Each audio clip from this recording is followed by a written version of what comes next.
Did a sophomore wideout in the AFC West just get upgraded to breakout status? What second-year running back is flying up draft boards right now? And what young tight end is going way too high in FFPC drafts in February? Plus, the 2020-2021 Football Guys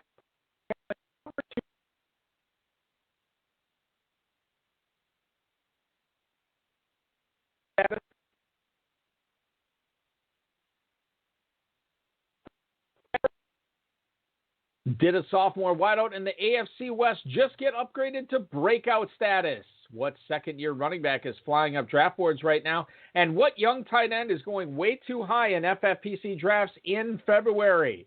Plus, the 2020-2021 Football Guys Playoff Challenge number 2, $20,000 champs Tim Walsh and John Campbell drop in to talk about Jarvis Landry, J.K. Dobbins, and more. We've got a great show for you. Farrell Elliott is here. I'm Eric Balkman. Stick around. Your high-stakes fantasy football hour starts now.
Dealing with some technical difficulties here as we try to bring Farrell Elliott on. I apologize, ladies and gentlemen, as we're trying to get Farrell on right now. We'll do our best to get him on here. Stand by 1 second. You are up next.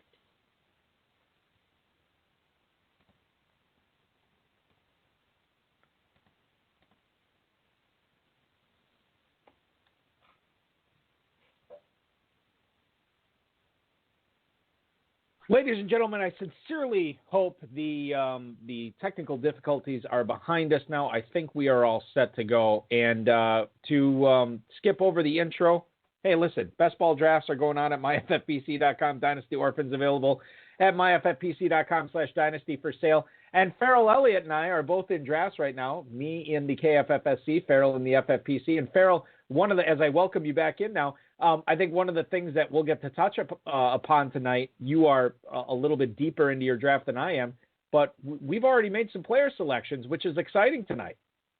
Bucky, it is, and it's clear sailing from here on out. All our troubles are in the rear view window. How are you doing, my friend?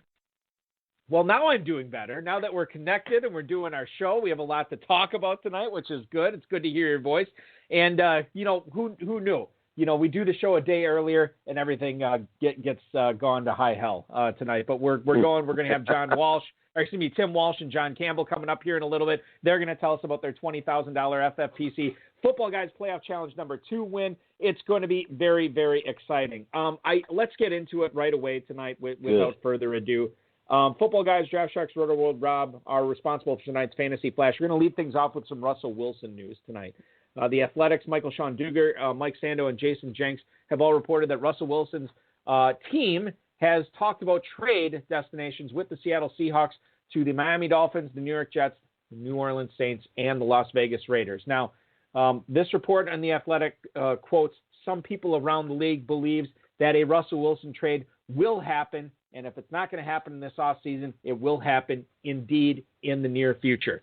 Pete Carroll has built his program in the Pacific Northwest on competition and accountability. However, he has applied those selectively, especially as it pertains to himself. Now, if that is the case, Russell Wilson has already said he would waive his no-trade clause to the Dolphins, the Jets, the Saints, or the Raiders. Those are one of the 4 teams.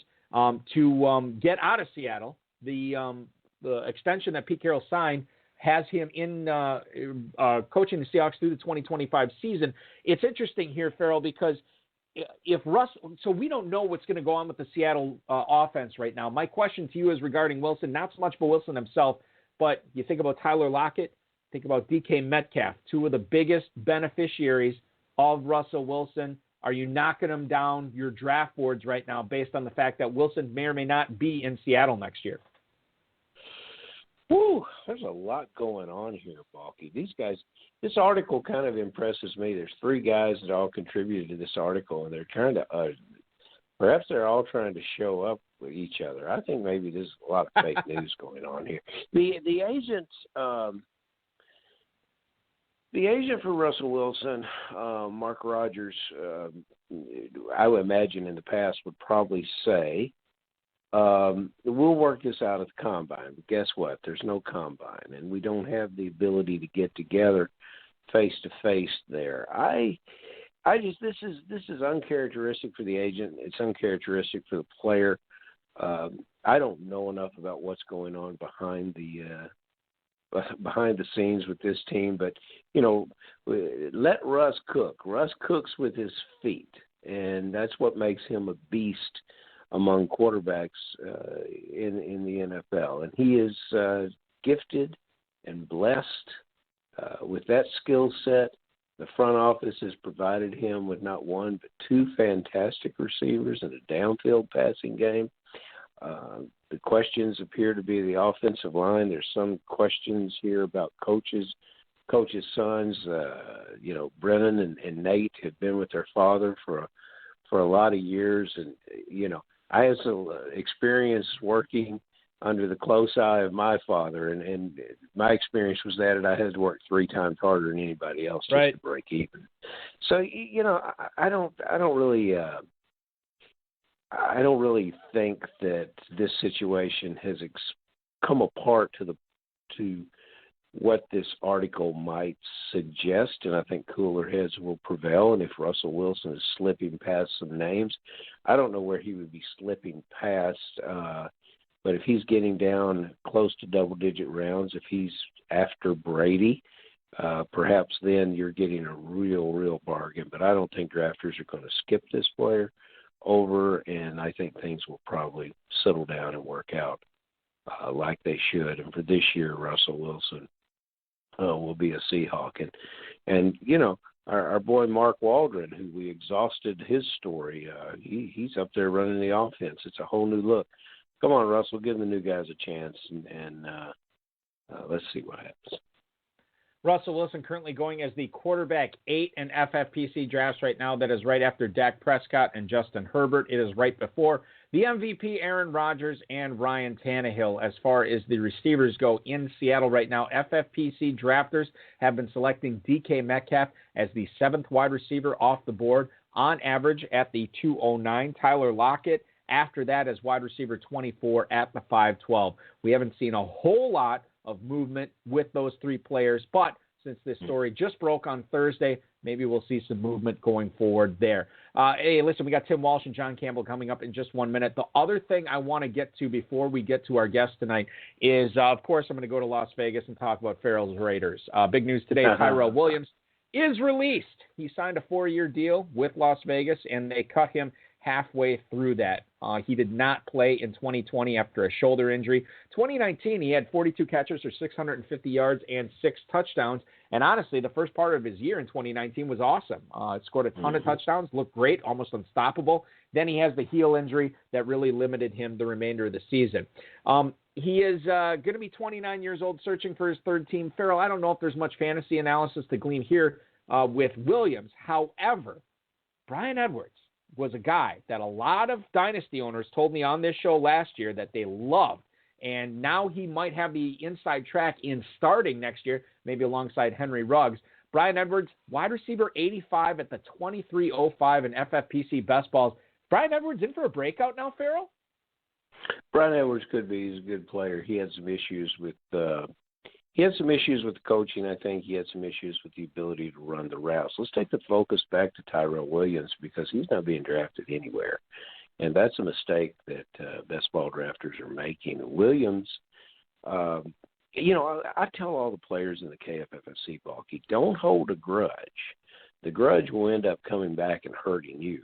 But also have a very, very long memory. And you don't have to, you mentioned how well he was playing before he got injured. I can go back even further to the year where with the Chargers, 69 catches, 1,000-plus yards, 7 TDs.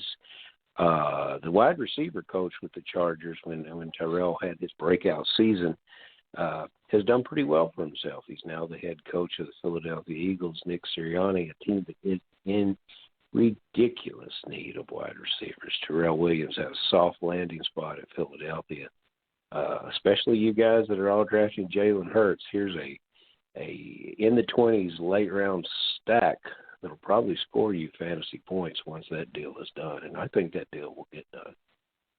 Tyrell Williams not being drafted right now in FFPC best ball drafts. You want to take a stab on somebody at the end of the draft. Farrell Elliott giving you the KFFSC stamp of approval on Tyrell Williams this year. Yes, sir. Wherever he ends up. We'll see what happens there, but certainly a lot worse ways you can spend your final pick.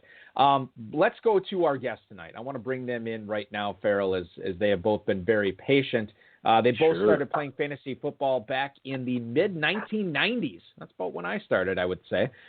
It was a touchdown-only leagues. You had to, total up the scores on Mondays after all the games had been played with the newspapers.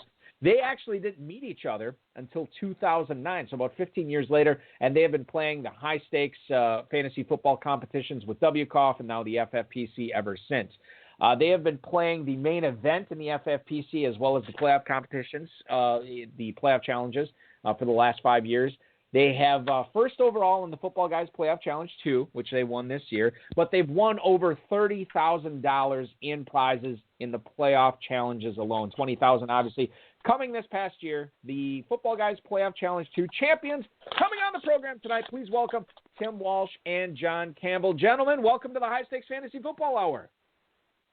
Thank you for having us, sir. Yeah, thank you for having us. We're excited. It's awesome. Yeah, well, listen, we're excited too because anytime we get a 5-figure or 6-figure winner on the show, it's always good. And the fact that we get 2 of them tonight, double the pleasure, double the fun. It's going to be great. I want to talk fantasy football with you guys, but before we do, and Tim and John, I know I've exchanged some emails with you already, but tell the listeners what you guys are doing for a living in Florida. Tim, I'm going to let you go first, and then John, please feel free to go ahead.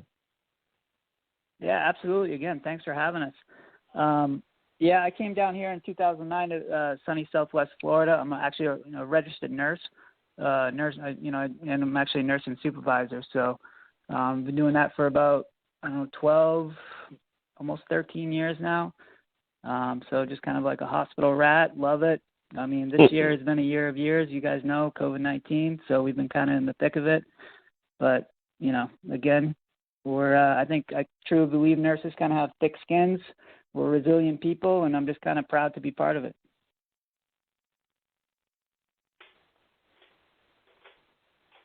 And John, you're also in that hospital, right? Yes, sir. I'm in the healthcare also. I work as a respiratory therapist at a level 2 trauma center here in Southwest Florida. I've been there 25 years.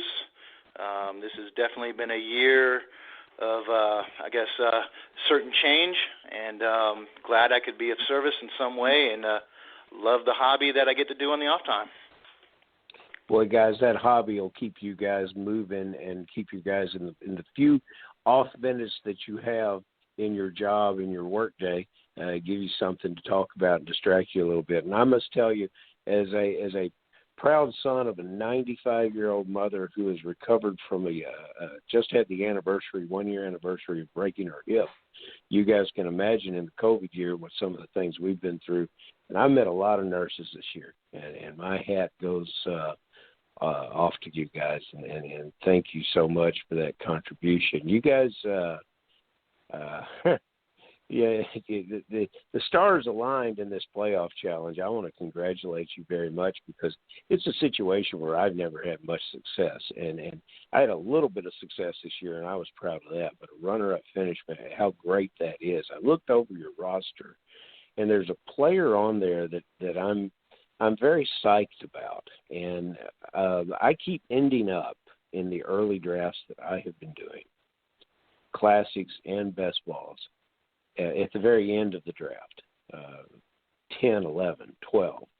And I consider the necessity to push him up into that first round or take him right at the turn, and that's Cam Akers. And is when you put together this roster that won that $20,000 payday for you, I know you have to have a soft spot for these players, and you'll probably be going back to some of them again. Is Akers the kind of guy you would be looking to draft? And do you think on a season-long situation that he can deliver you another winner? Well, honestly, and I know John actually feels a little different, but, this is like we kind of work well together. But honestly, for me, I'm a little bit nervous where Akers is being taken.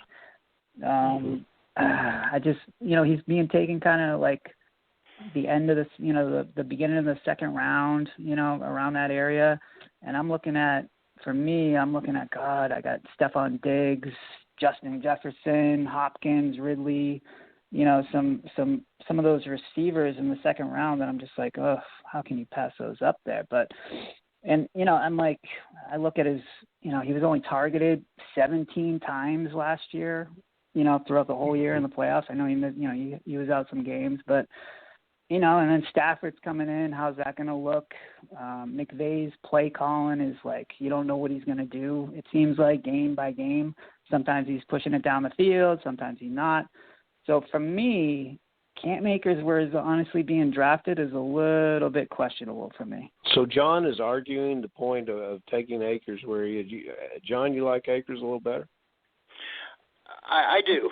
I think, going back to the coaching scheme, I believe, he's aggressive. He wants to win. He utilizes his backs in every fashion, and I think we got a little snapshot of how good Cam Akers can be. He's not a playing partner for me, but if you guys ever come to Kentucky or in Las Vegas at the FFPC, you might meet a guy named Robbie Fetcher. And Fetch plays here, and he's my podcast partner on our podcast that we do here. And he talks to me about how how the Rams love to run the ball once they get inside the 10-yard line. And I got very frustrated with this team last year on 3rd and 6 in their own territory.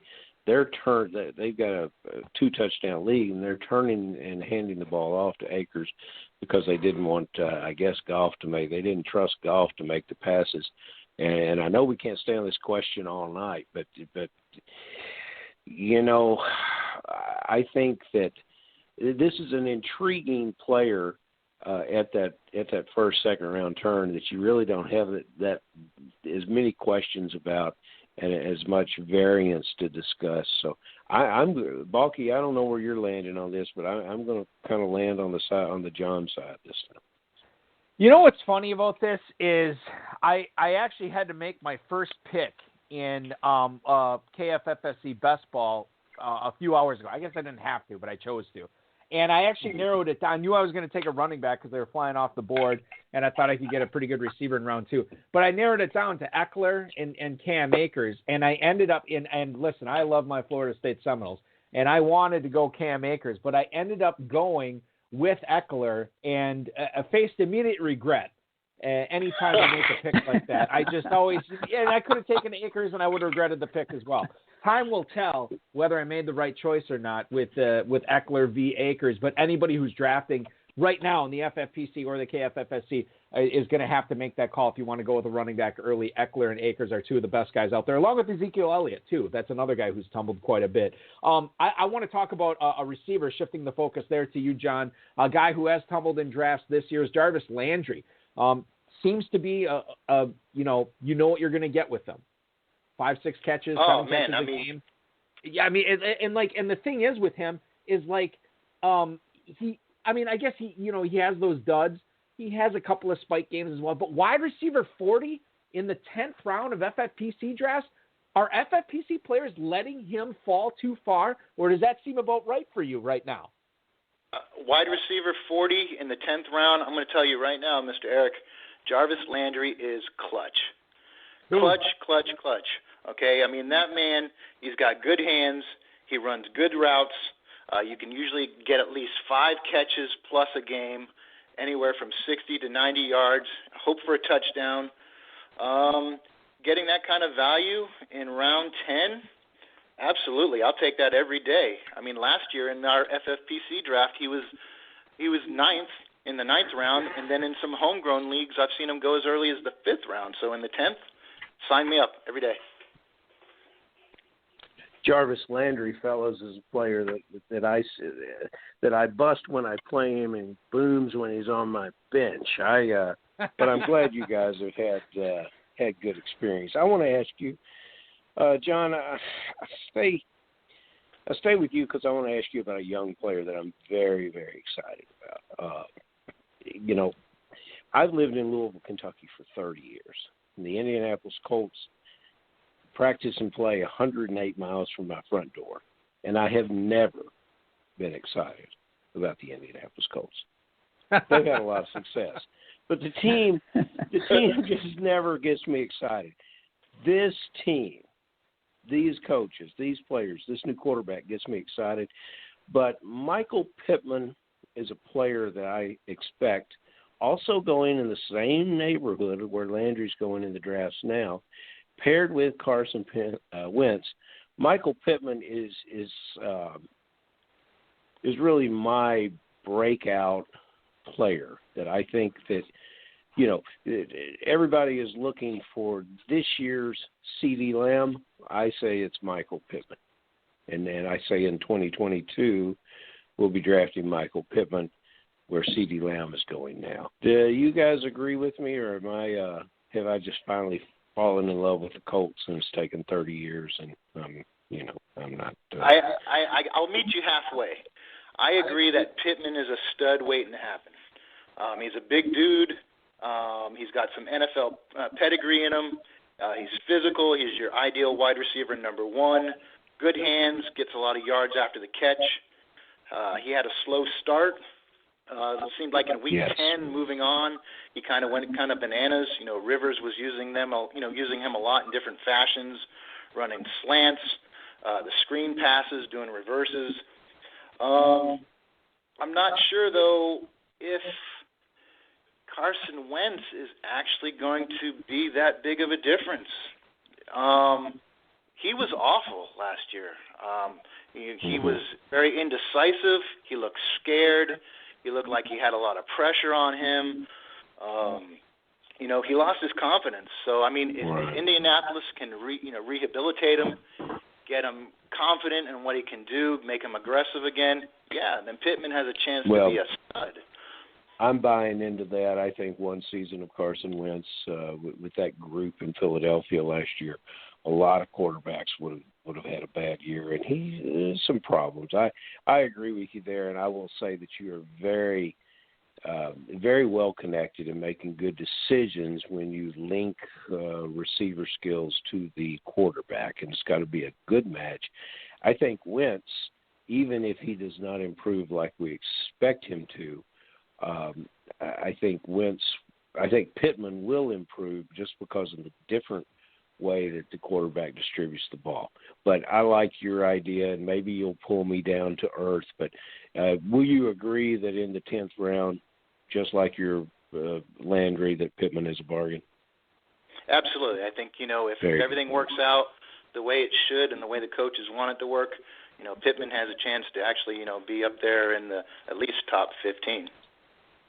Yeah, Pittman actually, for what it's worth in FFPC drafts right now, wide receiver 45, 11.02. He's going in the 11th round, not even going in the 10th round right now. So an insane value. He's going right after Devontae Parker and Michael Gallup, right before Curtis Samuel and Antonio Brown. We are talking with Tim Walsh and John Campbell. They, the $20,000 Football Guys Playoff Challenge #2 winners of this past season. Tim, let's throw it back to you and talk a little J.K. Dobbins here, a guy that I think a lot of people expected at some point to take over the Ravens backfield in 2020, and it probably happened a little bit later than I think a lot of high-stakes players thought it would happen. But Mark Ingram is no longer in Baltimore. They're talking about an extension with Gus Edwards. To me, that suggests they're probably not looking at adding anybody big in that Baltimore backfield. FFPC players, obviously, of the same opinion on this one. J.K. Dobbins going at the 211 right now as running back 13. Is that a spot that you and John would look at targeting him this year? Yeah, you know what? I like Dobbins around that area. Either end of the second, beginning of the third. I've kind of seen him go in that range, like just looking at draft boards over the last couple of weeks. I mean, yeah, he kind of showed up late to the party last year, but, I think it was week 12 or week 13. I mean, he took over the reins. He was scoring touchdowns. I think he had at least 6 or 7 touchdowns. It's funny, looking at Baltimore last year, they were kind of an odd team last year. At the beginning of the year, they looked lost.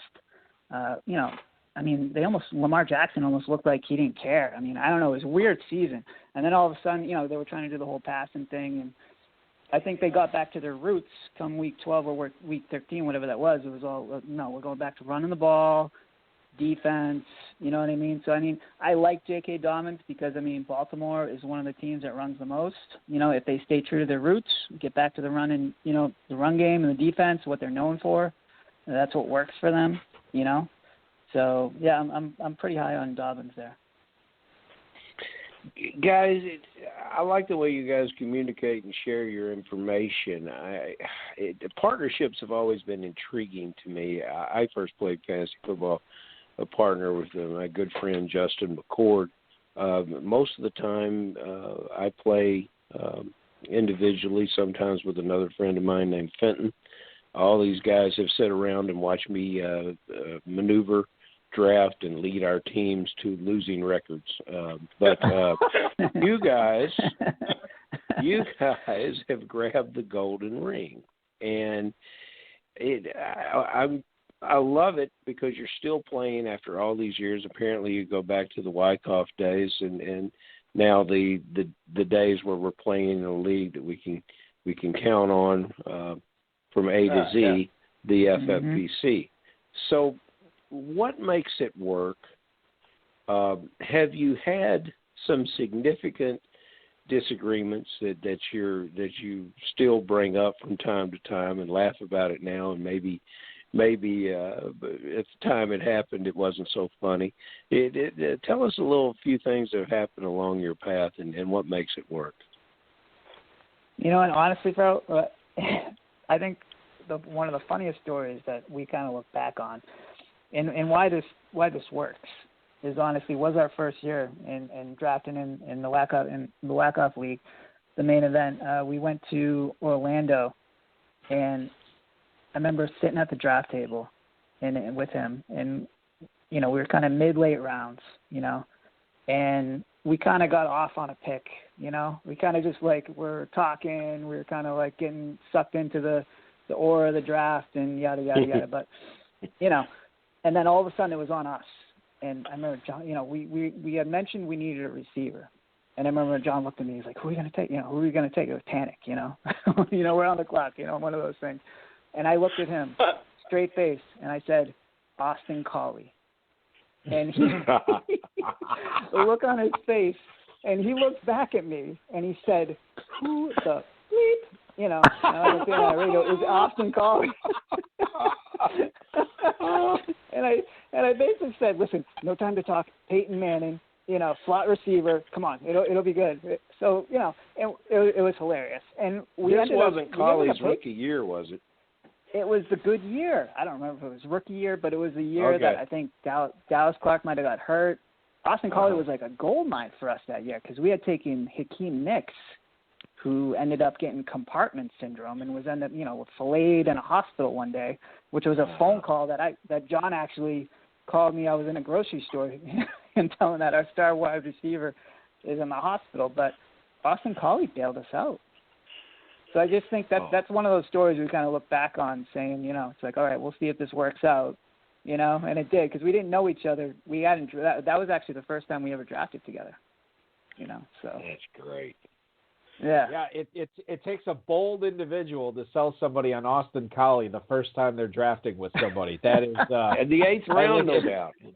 Yeah, if you guys can make it funny. through that, you can make it through anything. I think there's no question there. I do want to. I think we got time for a couple of emails here from listeners, and I want to ask you guys those right now. I think I'm going to pose this one. Let's go to Tim right away on this one. This is from Max in Little Rock, Arkansas. He writes, "Hey guys, nice job on the playoff challenge. How do you look at drafting Dolphins this year with so many unknowns on the offensive side of the football? Congratulations." That is Max in Little Rock, Arkansas. Max, thank you so much for the email. Dolphins are an interesting team because, you have the Devontae Parker situation. You have the quarterback situation. We don't know if it's Tagovailoa, if they're going to make a trade for Watson. They've been linked to Aaron Jones in free agency lately. They could certainly draft somebody with the 2 first-round picks, with the extra one coming from the Houston Texans. Maybe they go with the Alabama receiver in getting Smith from Alabama. So I mean, there's a lot of different ways to go. If you're drafting right now, Tim, are you focusing or targeting any of these Dolphins, or are you kind of staying away and letting things shake out a little bit first? Well, honestly, I mean, if Devontae Parker is ending up, like right now, I've seen a draft board, last night he was in the 8th. I saw him go in the 8th round, 9th round, so I was like, wow, okay, not bad. Myles Gaskin, kind of same area. I mean, for me, that's value. I mean, Miami, and yeah, there's some risks. I mean, Miami seems to do something, though, every year where they need to make a move in the off season and they bring somebody in or whatever. But I think Tua, I just think where they're going is worth the risk right now, to be honest with you. I mean, it's a number 1 wide receiver, you know what I mean, on the depth chart in the 8th, 9th round. I mean, sign me up all day for that. Someone's got to catch the ball. Right, exactly. Well, yeah, clearly a must for any receiver. Devontae Parker going at the 9-12 right now.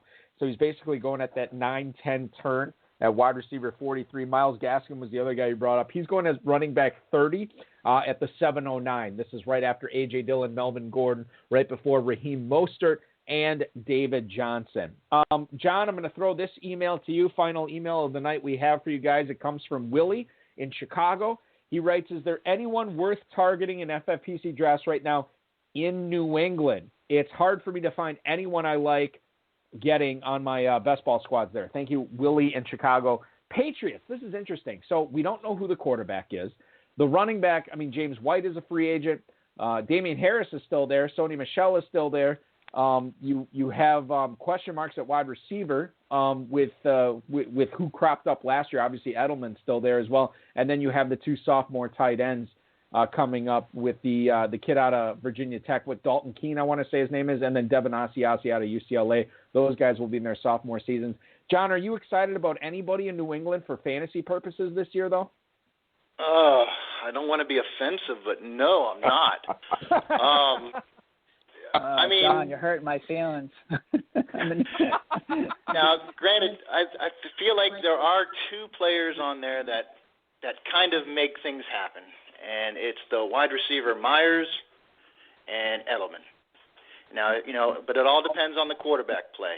Edelman has dropped down the rankings drastically. I mean, he was probably a top 10 or 11 receiver last year, and now I think draft boards are showing him down in the 20s.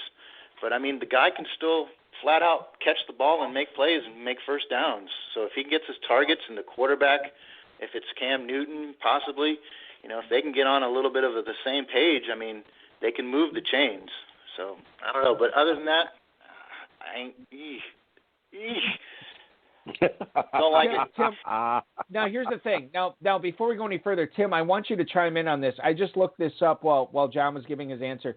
I was surprised, number one, that Jacoby Myers is a 21st round draft pick right now in FFPC best ball drafts. Then I was even more surprised to see Julian Edelman as a 23rd round draft pick. I don't think Julian Edelman's been a 23rd round pick since his rookie year in best ball drafts right now. So Tim, your thoughts on the state of the Patriots as far as fantasy football value goes? Crazy value. That's all I'm going to say. I mean, come on.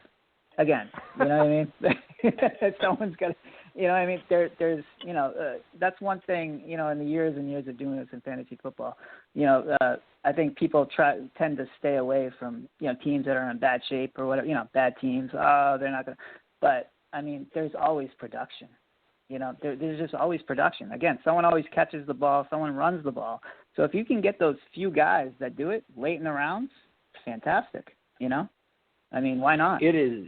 You're exactly right, guys, and it is nonsensical where Edelman's going. And I've drafted in 4 best balls now. And then some guys have drafted in many, many more. But it remains nonsensical. But I haven't taken him. That's why I've contributed to Edelman being in the 20+ rounds. But you know, the thing about Myers that concerns me. And it just was concerned about the Patriots and their red zone play last year. But Myers had 1 touchdown, and he seems to me to be a great player between the 20s. But I don't see him getting open when we go in the red zone. So that's just my one thing about Myers and my one caveat about Myers. But you know what, guys? I think when we all return to Las Vegas and play, there's going to be some Patriots moving up the board. Yep, yeah, I'm sure of it. There almost has to be, right? I mean, because we're going to hear some reports in New England with the backfield, like whether Damian Harris is looking really good or, you know, maybe not Sony Michel, because I think people have soured on him over his career, just never developing into what people thought he was going to be as a first-round pick. But maybe Damian Harris. We'll see what happens there. I think it's going to be intriguing, especially if James White signs elsewhere this offseason too. That will be something that we will definitely take a look at. Farrell, I know you wanted to ask John about the how high stakes fantasy football has changed, and it's weird because I think that you 3 have all been playing high stakes fantasy football. You, John, Tim, and Farrell longer than I have, so you guys would know about this, how the game has changed over the course of 2 decades, basically, right? It is, guys. I wanted to, and it follows up with the other question. I almost wanted to dovetail it into our last question. But it's so different today with the information that we have at our fingertips. You know, when you guys started, and even when the advent of the NFL Network and things that we began to be able to follow, not on a daily basis but on an hourly basis, once we could give the time to it. And my question would be, when there is a news item breaking, do you guys act on it and talk about it immediately?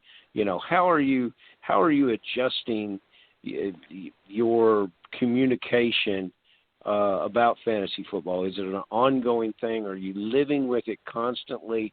Or do you let it set, let it age, and then deal with it as July and August approach?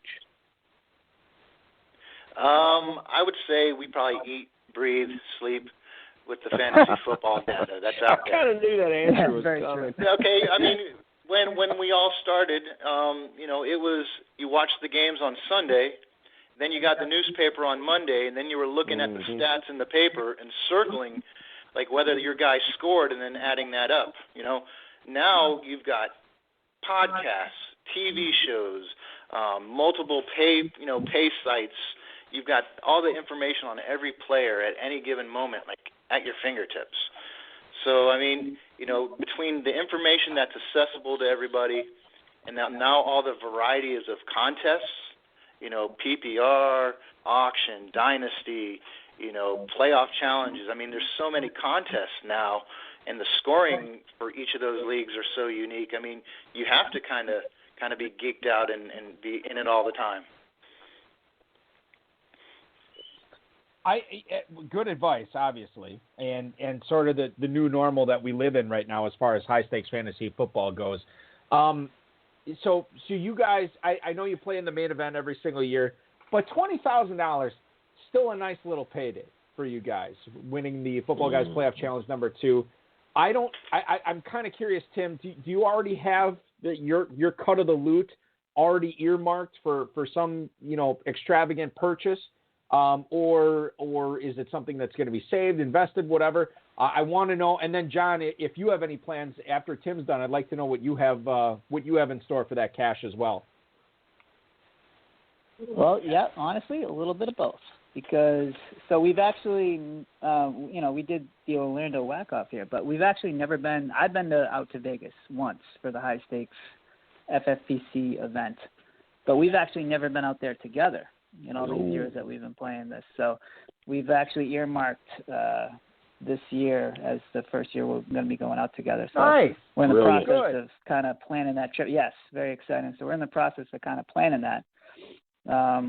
The other side is, yes, I'm a father of 3 girls, my oldest being going on 7 soon. So, yeah, the rest of it is, obviously there's some money being for main events and stuff like that. We might, dabble in maybe a bare knuckles or something. We don't know yet, maybe. But, the rest of it is, going to the, 3 girls' college tuition funds, weddings in the future. Yeah, so. John, what about you, man? Well, I'm definitely on the bandwagon with Tim, about coming out to Vegas this year as a team for the first time. Our last time doing a live event was the last year of the WCOFF before they closed down on us. And ever since then, we've just been doing, online drafting together as a team. But we've got some good friends that come out to y'all's place every year. We're going to join them this time, first time as a team. And, we're going to hopefully continue the lucky streak. The lucky streak. You guys will be centered in and focused on your drafting. And imagine Las Vegas, even with the problems that we had this past year in Las Vegas being a little different. Imagine the situation is that it creates it can create some sort of lack of focus among other drafters, and I think you guys will be right on the spot. Balky asks this meddlesome, nosy question to every guest we have, so I hope you guys don't feel, and I'm getting my dream answers, and you guys really came up with one of my dream answers. It's legitimate answers. I have other answers, like I have a couple girlfriends, and they both want plastic surgery. I'm waiting for that answer. I wrecked the guy's car, and I'm going to make it good for him, something like that. But, your answer is solid, and you guys will be getting an invitation to come to Kentucky, too. And all right. FFPC. Yeah. So it'd be nice to have you guys up here. But let me tell you, the first trip that you make you got to draft together at the FFPC in Vegas. And when you get there, you're going to see that there's just going to be some players that people are reaching too high on. And I think when they do it, it's going to make you smile a little bit. And then there's going to be other players that are going to drop to you, and that'll make you smile a lot. Because if Pittman's still going in the 10th and 11th round, I'm going to be smiling a lot. I don't think that will happen. So I'm drafting him everywhere I can now. But do you guys have examples or have at least a vibe or an indication of somebody you already think that you might be wanting to steal, and somebody that you think that you wouldn't because it's just way too high? Yeah, absolutely. Honestly, for me, and I know this player is getting a lot of hype. The other night I saw him going to draft right at the start of the second round, maybe the second pick of the second round, DeAndre Swift. And again, another running back. He's kind of in the same boat as me as Cam Akers, and I just keep going back. I look at, Stephon Diggs is there, Hopkins is there, a guy I really like, Justin Jefferson. I'm very high on, I'm like, he's there. It's like a Detroit running back, like oh God, that early, like I know, and now Goff's going there. Like, how's that gonna look? I don't know. He's a third round back for me. So I'm very I couldn't stomach drafting him where he's being drafted right now. I mean, I just don't know how you pass on Stephon Diggs and draft that guy. You can get David Montgomery in the 4th round. I mean, Look at the year David Montgomery had last year. In the fourth round, he's not getting no love. Like, you know? So I don't know. No I'd rather wait for Swift. something. How about on know? the other end of the spectrum? Who's going to be the bargain for you? Robbie Anderson. You know, and Robbie Anderson, he was a bargain last year too. Like, you know, like you could last year anywhere. I think we got him 12th round. I think we got him in the 12th round at FFPC main event last year. He put up 95 for almost 1,100 yards. You know, only 3 touchdowns, but I mean that's wide receiver 2 production. You know, in the 12th round. And maybe no Curtis Samuel in Carolina this year too. And Curtis Samuel could be, you know, and the thing is nothing. That's the thing. Like, nothing much has changed, you know.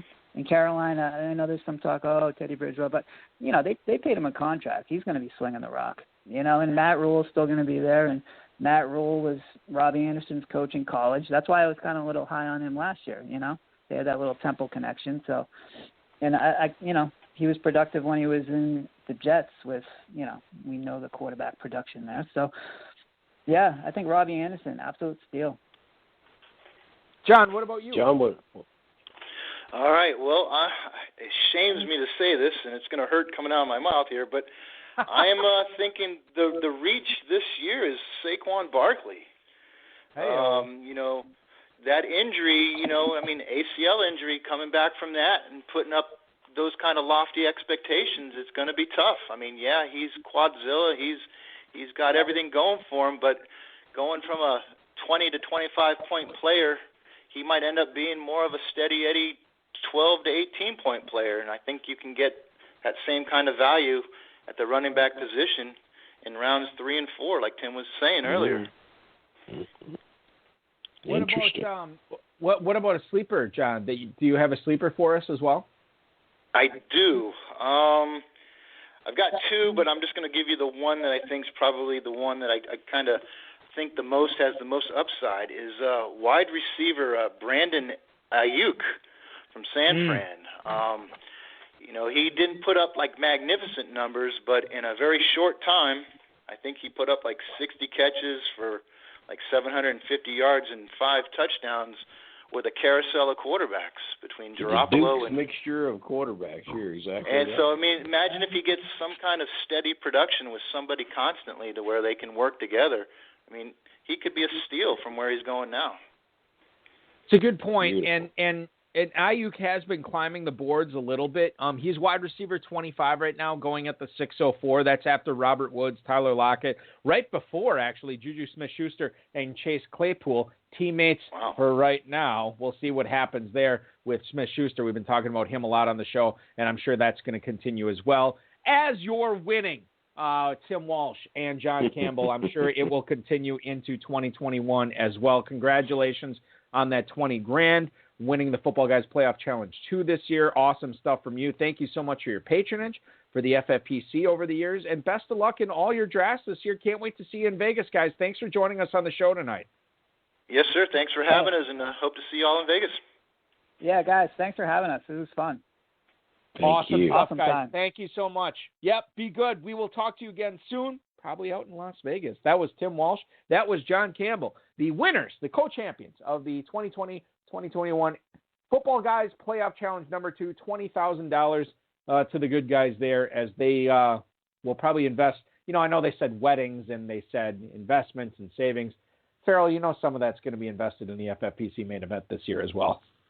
I think they're going to come in as gangbusters in the FFPC main event. And Balky brought up a good player there, Robbie Anderson. They said 12th round.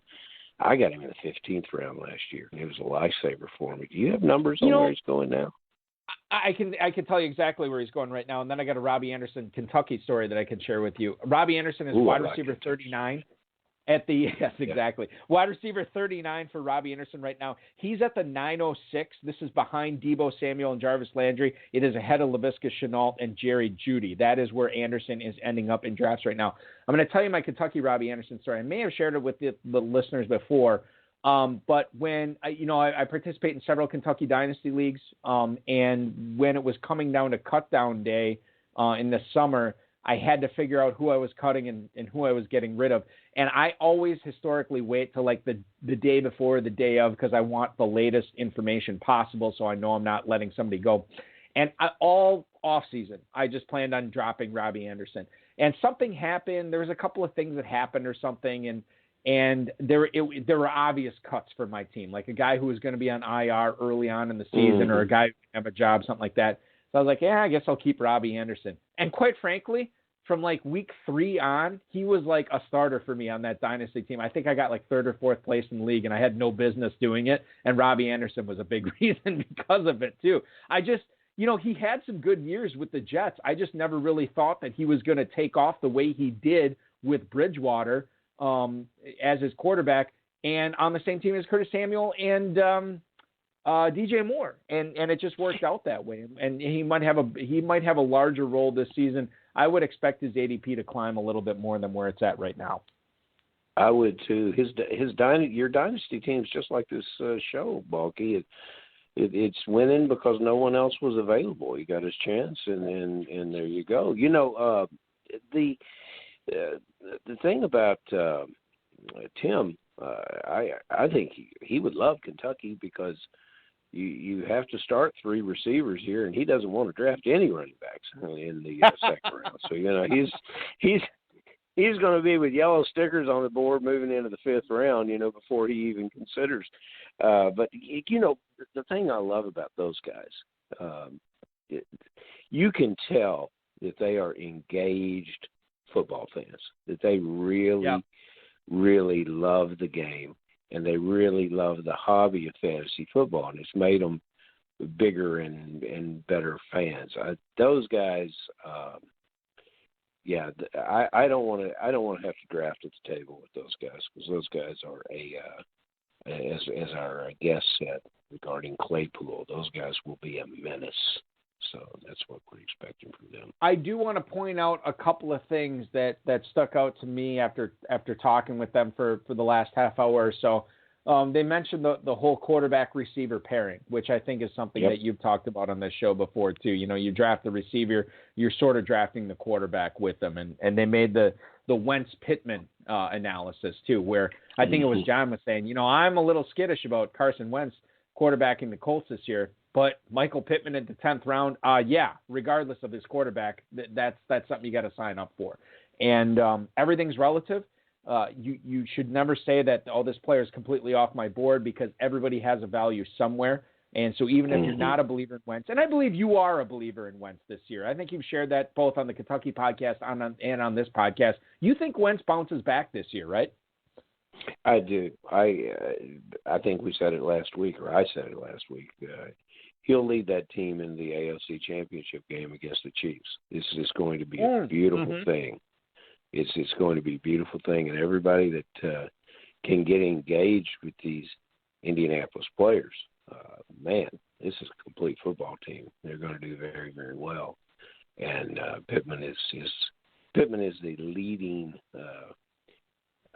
recipient of the quarterback upgrade. And fantasy-wise, let me see if I can get my thoughts together on this. Fantasy-wise, Phillip Rivers' numbers are consistently good. They're consistently good fantasy. They are terrible football numbers. And even though you can say his interception, his touchdown ratio is workable, Phillip Rivers, he leads a team into the red zone and comes away with field goals, comes away from wide receivers open in the end zone that he won't throw the ball to. He frustrates a football team. This offensive line at Indianapolis, when Phillip Rivers is changing the plays consistently at the line, those guys have to stay in their stance to the very nth degree of the clock, or the play clock expiring. He is a vibe killer, a momentum buster. These guys are out there working hard, and he can't deliver. He delivers the ball wonderfully between the 20s, and Carson Wentz is going to be different. and the team's going to respond. Michael Pittman, we talked about his ADP earlier. T.Y. Hilton, we haven't talked about him. He's a free agent, obviously, and it sounds like with the news that came out today, it doesn't sound like he's going to be a Colt going forward. He's in the 15th round right now, so I think that anybody expecting him to, the thing is he's got to glom onto a good situation, and he has to stay healthy. Those are two big ifs for T.Y. Hilton right now if you are drafting in FFPC or KFFSC best ball drafts. Remember, you can draft both of those at myffpc.com or, of course, kffsc.com. Can't wait to see who I get in the second round, which is probably going to go off tonight in my slow draft. Very excited for that. Farrell, thank you so much for doing the show with me on a Thursday this week so I could go ice fishing with my idiot friends from high school this weekend in Northeast Wisconsin. It's going to be great. Plan on catching dinner Friday and Saturday night this week. We'll see what happens there. And I will talk to you again next Friday. It sounds like a blast. Come back with some great fishing stories, Balky.